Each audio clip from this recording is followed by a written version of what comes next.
Le ministre de la Culture, Jean-Jacques Aillagon, a dû écouter les arguments des intermittents du spectacle. C'était samedi dernier à l'occasion de la cérémonie des Césars du cinéma. Dans une lettre, il estime aujourd'hui que ceci comporte des contre-vérités consternantes, notamment sur le thème de la baisse des subventions au théâtre en France. Et puis peut-être, malgré tout, un début d'ouverture, peut-être de dialogue entre gouvernement et intermittents du spectacle, qui font ces derniers des contre-propositions au ministre sur la réforme de leur système d'indemnité chômage. Isabelle Bechler, Philippe Jasselin.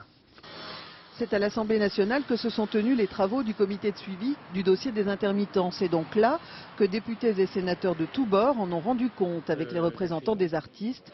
Pas de divergence, mais un consensus sur l'urgence d'une renégociation.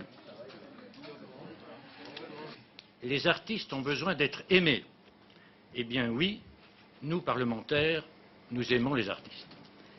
Les intermittents ont fait des propositions concrètes, très techniques, pour limiter les abus, protéger les artistes tout en ne mettant pas en danger leur système d'indemnisation spécifique. Le protocole qui a été mis en place au 1er janvier ne règle absolument pas le problème des abus et de la permittence. Il faut garantir en période de chômage un revenu de remplacement et surtout pas un revenu de complément.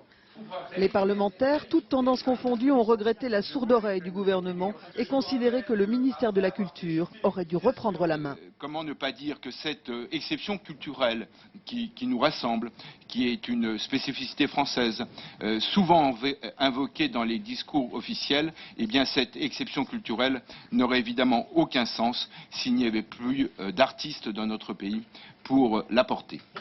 À défaut d'initiative gouvernementale, les députés ont annoncé qu'ils déposeraient une proposition de loi pour faire sortir de l'impasse les rapports entre artistes, MEDEF et UNEDIC.